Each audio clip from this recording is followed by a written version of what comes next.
Bonsoir, bienvenue dans le Canal Sportif. Au programme de cette émission, le défi du Val de Travers et son trail de l'Absinthe, le gala de la fête romande de gymnastique, du foot pour tout petit et du judo avec une Neuchâteloise qui partira au JO. Enfin, pas tout à fait, mais vous verrez tout ça plus tard. Mais tout de suite, on va accueillir notre invité du jour. Il mesure près de 2 mètres, il a l'accent ticinese. Depuis son arrivée au club d'Union Neuchâtel Basket, l'équipe tutoie les sommets. Une ovation pour il presidente, Andrea Siviero. Bonsoir Andrea. Ça va bien? Ça va très bien aussi.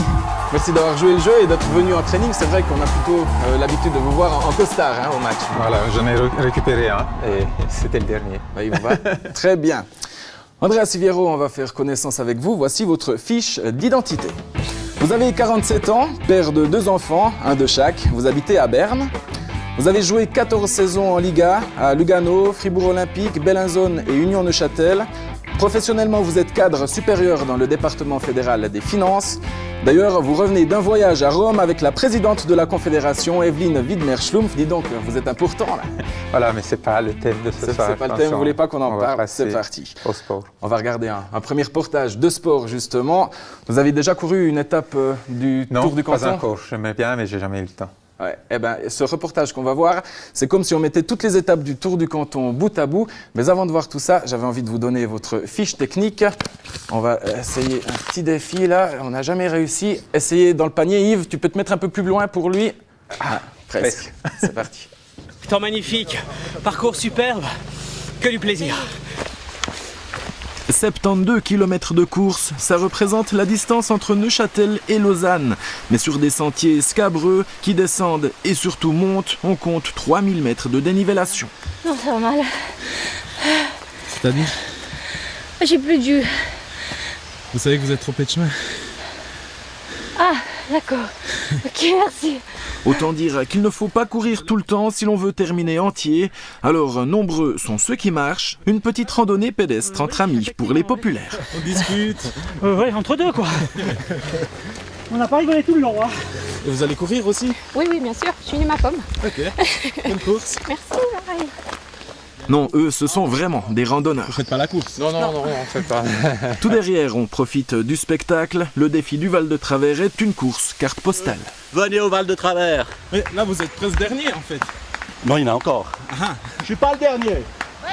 Mais non, il n'y en a pas beaucoup, il n'y en a pas beaucoup, il y en a encore. 300 mètres, c'est l'apéro.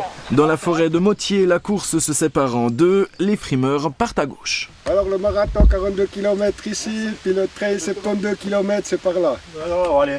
Je suis pour l'apéro moi. Pourquoi plutôt le marathon? Plus court. À gauche ou à droite? À droite, il ne faut pas rêver non plus. Aux avant-postes du trail, Jean Ivray est en démonstration. Le Valaisan est un connaisseur des courses longue distance. Il a terminé 4 fois 2e de la patrouille des glaciers. Très dur, les jambes super bien, mais j'ai eu mal au ventre depuis le début, des crampes d'estomac. Vous pensez avoir beaucoup d'avance sur le deuxième? Non, 7 minutes. Un quart d'heure d'avance en fait au kilomètre 50 sur Beat Biri. Ah, ich bin total blau. Je suis bleu, dit le coureur de Zwei Simon. Ce n'est pas une allusion à son maillot, mais bien à son état de santé. Ah, momentan dans la crise. Traduction, j'ai une crise. Une crise qui ne lui permettra pas de revenir sur Jean Ivray depuis le chapeau de Napoléon. En parlant de chapeau, on tire le nôtre au Valaisan qui s'impose finalement avec une demi-heure d'avance. Le rideau est tombé sur la fête romande de gymnastique. Pendant 2 semaines, plus de 6000 gymnastes se sont confrontés entre Neuchâtel et Colombier. La compétition s'est terminée en apothéose avec un gala, Caroline Frayols. T'as pris la même couleur qu'hier? La jupe, ouais. Il est 19h15. Dans moins d'une heure, ces jeunes demoiselles du groupe artistique de Gym Serrières participeront au gala final de la fête romande en compagnie de 600 autres gymnastes sélectionnés. Puis vous réjouissez les filles? Oui. Ouais. C'est un petit peu un honneur aussi de participer à ce gala quand même. Ça, oui, non, ça c'est magnifique. Je pense pour ces filles, ça sera un souvenir qu'elles ne vont pas oublier. D'être avec des musiciens, je ne sais pas si elles se rendent vraiment bien compte Hier, on a répété le final et puis on a répété le spectacle. Avancez tout doucement. Pas une minute à perdre, après l'habillage, direction une salle de sport de la Maladière pour mettre au point les derniers détails de la chorégraphie. Faites bien, faites les gestes comme il faut. Non, c'est bien, enfin on va s'amuser et tout. 20h30, les filles rejoignent la patinoire et les coulisses du gala. Elles devront encore patienter un peu avant de présenter leur numéro. Et pendant ce temps-là, dans la salle, le spectacle commence, accompagné par le Wind Band Neuchâtel devant 2500 spectateurs. On peut y aller, c'est bon? Oui, oui, bien sûr. Tu pars à gauche. Et enfin, c'est leur tour.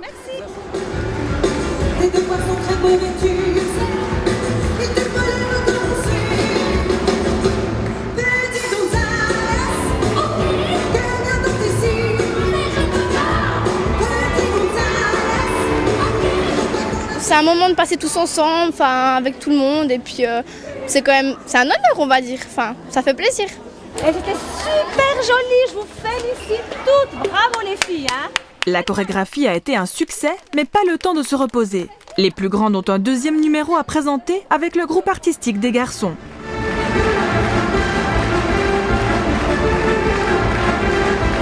Comment on se sent maintenant, quand tout est fini? Ah ben, c'est le soulagement. Je suis contente que c'est bien passé, il n'y a pas eu de chute. Donc c'est bien, on est content. Et puis Thaïs? Thaïs non plus, elle n'a pas eu de chute, c'est super, c'est bien. Bravo. Andrea Siviero, vous êtes toujours avec nous, vous êtes là pour parler basket. Alors, Union Neuchâtel jouera-t-il une fois pour toutes en Liga la saison prochaine? On en est où? Et voilà, nous on a fait donc une demande il y a environ une dizaine de jours et on attend maintenant des réponses de la Ligue. Il s'agit en fait des commissions des licences, de la commission des licences qui doit nous donner une réponse. Je pense que ça va tomber dans les prochains jours. On rappelle quand même les faits. Donc vous perdez la finale contre Haro. D'ailleurs, elle est digérée là, c'est bon? Pas encore entièrement. Les Argoviens refusent leur promotion. La Ligue vous propose de prendre leur place, mais tout ça, c'était il y a plus d'un mois. Ce laps de temps, ça vous dérange pas un peu pour préparer la saison suivante? Non, en fait, nous, on est parti déjà il y a 3 mois environ avec une préparation d'une éventuelle Liga. Donc, ça fait 2 ans maintenant que nous avons fait un championnat, un très bon championnat. On a 2 fois gagné le tour réglementaire, on a 2 fois joué les finales des playoffs et on perd 2 fois la finale. Mais je dirais qu'au mois de mars déjà, on a commencé à se dire que si on devait monter, il fallait prendre tout cela très sérieusement et se préparer. Donc la préparation a déjà eu lieu. Nous avons parlé avec nos sponsors, nous avons parlé avec les autorités, nous avons parlé avec nos membres, nos sponsors. Nous avons fait exprès une assemblée générale extraordinaire. Donc nous nous sommes préparés dans les derniers mois. Voilà. Eux, ils sont partants. Eux, ils sont partants. À ce moment-là, nous, on est presque prêts. Disons, ça fait un moment qu'on travaille dans cette optique. D'accord. Alors, les sponsors vous suivent et les joueurs, on peut parler un peu côté sportif. Avec quelle équipe vous partez et quel entraîneur? Ben voilà, tout ça, c'est encore un petit peu flou. Nous avons déjà exprimé à certains joueurs notre intérêt de continuer à travailler avec eux. Nous avons pris plusieurs contacts avec d'autres joueurs un peu plus expérimentés. Nous avons pris certains contacts avec des joueurs étrangers. Donc, on s'y prépare. Je pense que dans les prochaines 2-3 semaines, on devrait avoir des informations un peu plus claires. Mais combien de joueurs, par exemple, du contingent qui est devenu vice-champion? C'est difficile à dire parce qu'en fait, il y a toujours 2 côtés. Il y a notre intérêt et il y a aussi l'intérêt des joueurs d'être avec nous. Mais cette équipe, elle n'est pas compétitive en Liga? Non, c'est clair qu'il faut dire la différence de niveau est très importante. Ouais. La Liga, vous avez quand même battu Boncourt qui joue en Liga. On a battu Boncourt. Boncourt, c'était pas la meilleure équipe. Ouais. Elle passait peut-être un moment un peu difficile à ce moment de la saison. Mais je dirais que le saut de Ligue est très important. Donc, il faut s'y préparer avec beaucoup de sérieux. Et c'est ce qu'on est en train de faire. Aussi, point de vue entraîneur, on a déjà vu un entraîneur. On va en voir ces prochains jours encore 2 ou 3. Donc, il y a une palette d'entraîneurs. Et on va essayer de trouver une solution là aussi dans les prochaines 2 semaines, je dirais. Et pourquoi ne pas avoir continué avec Mike Brooks? Certains lui reprochent de ne pas avoir assez fait jouer des jeunes. Vous aussi, vous ne vouliez pas continuer avec lui C'est un complexe de choses, je dirais. Première chose, on aimerait travailler sur le moyen terme avec un entraîneur. Je pense que ça ne fait pas beaucoup de sens de changer toutes les saisons. L'année passée, donc, avec Petar Aleksic, on avait souhaité continuer et c'est lui qui avait trouvé une offre du côté de Monté. Il voulait aller en Liga et il a décidé d'aller en Liga. cette saison avec Michael Bruce, qui a fait un bon travail avec l'équipe, mais on n'a pas atteint les objectifs qu'on voulait atteindre. Et il y a aussi eu un petit peu un problème de développement de l'équipe. Vous l'avez mentionné, question des jeunes aussi, qu'on aimerait faire jouer un petit peu plus. Et aussi vraiment un développement de l'infrastructure, de l'organisation. Et ça n'a pas marché. Donc on a pensé que c'était le moment de chercher quelqu'un d'autre.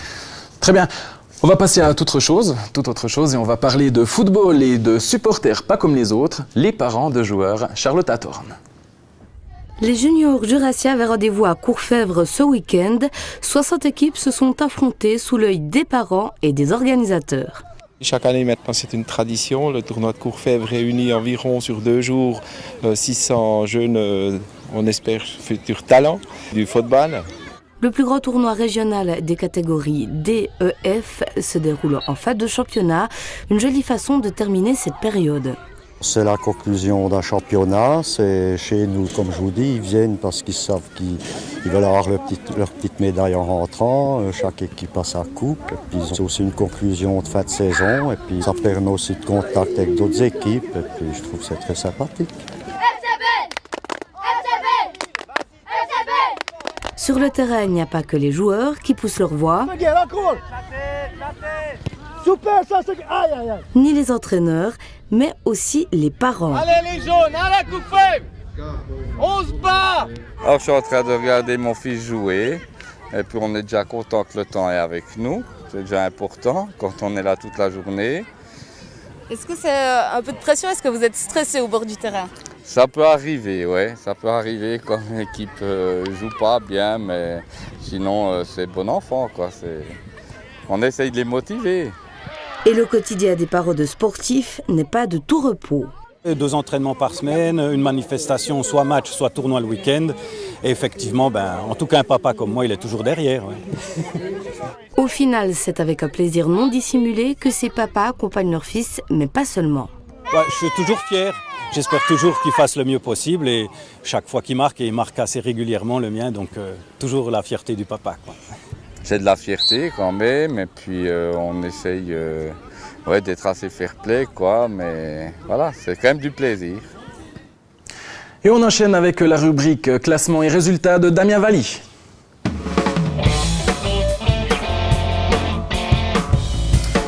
Bonjour Damien. Bonjour Thierry, bonjour Andrea Siviero. Je vous propose de tout de suite commencer avec du football américain. Et les Knights de Neuchâtel qui sont toujours en lice pour disputer la finale du championnat de Ligue nationale C. Ils ont gagné hier un match important à Zug contre les Midlands Bouncers, 33-20. Neuchâtel remonte donc à la 2e place devant Lugano, une équipe de Lugano que défieront les Knights dimanche prochain, le 24 juin, pour une place en finale face au Calanda Broncos, solide leader. Et en football, la dernière journée du championnat du groupe 2 de 2e Ligue Berne-Jura a été disputée hier. Le leader Basse-Cour a fait honneur à son statut en s'imposant 3-1 à Delémont qui finit 4e. Cette fin de championnat a connu un dénouement heureux pour les FC Bévillard-Malray et Vic à la lutte avec le FC Disbar pour le maintien. Les 2 clubs se sont sauvés. Le FC Bévillard-Malray a gagné face à la Lanterne Rouge Boncourt 3-2. Scénario un peu spécial pour le FC Vic. Les Jurassiens qui ont fait match nul 0-0 sur la pelouse du FC Tavannes-Tramelan termine à égalité parfaite avec Disbar. Ce n'est que grâce au quotient fair-play favorable que Vic reste en 2e Ligue. Et un mot de triathlon pour finir avec la première manche du championnat jurassien. C'était samedi. Vous vous souvenez peut-être de Romain et Evelyne Christ, notre couple de triathlètes de Porrentruy que nous vous avons présenté la semaine passée. Eh bien, Romain a remporté cette épreuve en 1h39, juste devant un autre brun-tretin, Clément Schafter. Chez les dames, Evelyne Christ n'a pas réussi à décrocher la première marche du podium. Elle termine 2e derrière la neuchâteloise Christelle Matet qui remporte ce triathlon de Tramelan en 1h14 minutes et 38 secondes. 2 minutes de mieux qu'Evelyne Christ. D'autres nouvelles en images, vous allez notamment nous parler d'un sport pour solides. Oui, avec un sport qui nous vient tout droit des États-Unis, le bootcamp. En 2 mots, c'est du fitness sous forme d'entraînement militaire, comme vous pouvez le voir sur ces images. Pour la première fois, un bootcamp était organisé à Neuchâtel, au bord du lac. C'était samedi de 10h à midi. Plus que la musculation ou la perte de poids, les participants viennent surtout pour essayer de dépasser leurs limites, mais aussi, même si c'est difficile à croire, pour avoir du plaisir, si promis.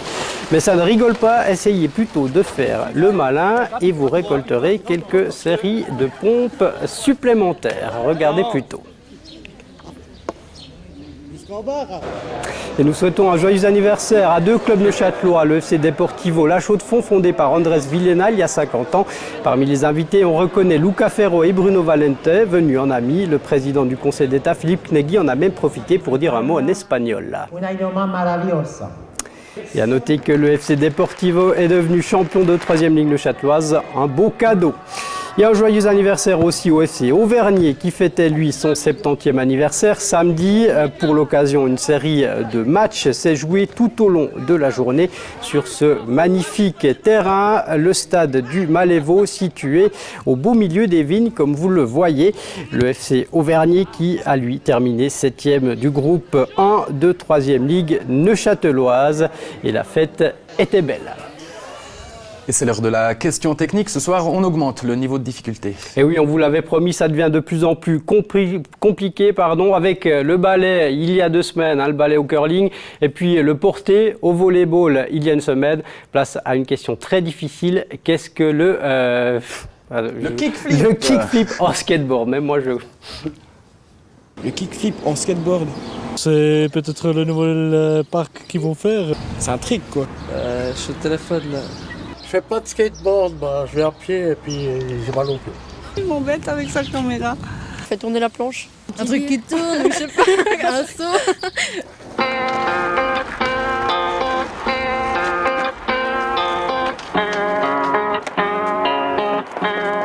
Le kickflip. Le kickflip, c'est un peu le trick de base en fait du skateboard. On tape avec le pied arrière, comme ça. La planche elle va monter. En même temps, avec le pied avant, on va gratter vers l'avant. Ça va faire ce mouvement-là. Comme ça. C'est un peu le premier trick qu'on essaye en fait. Quand on arrive ça, après, on peut faire des variations avec et ça devient tout de suite plus facile. Il faut beaucoup s'entraîner pour y arriver encore. Moi par exemple, je suis arrivé au bout d'1 mois par là. Bon les gars, on va faire des flips. Ouais.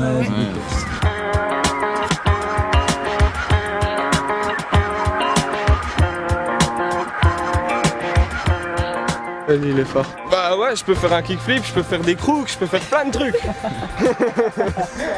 On va montrer ce que c'est un vrai flip ici.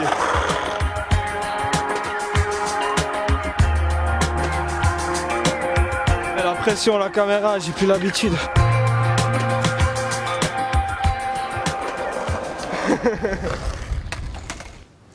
Voilà pour le kickflip. Maintenant, on va passer au judo. Jingle, mesdames. Au judo, où Désirée Gabriel du judo club Cortaillot partira au JO. Elle est la sparring partner officielle de Juliane Robran, notre espoir au JO.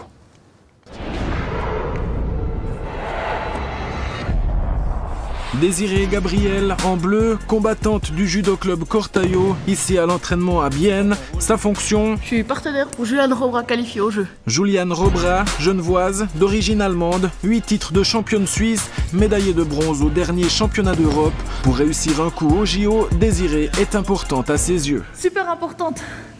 Qu'est-ce qu'elle doit faire? Elle me permet de progresser, aller de l'avant. Et là, c'est dur. Et c'est ça qu'il faut. En fait, il y a une bonne ambiance, j'ai vu. Là, toujours. On se marre bien. C'est vrai que pas tout le temps. Je pleure aussi des fois, ça m'arrive. Mais on progresse ensemble et c'est ça qui est fort.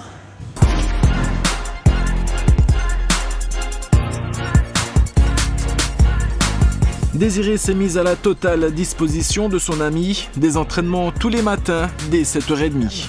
Ça fait des années que je connais Juliane et puis, fil en aiguille, finalement, elle m'a proposé d'être sa partenaire jusqu'au jeu.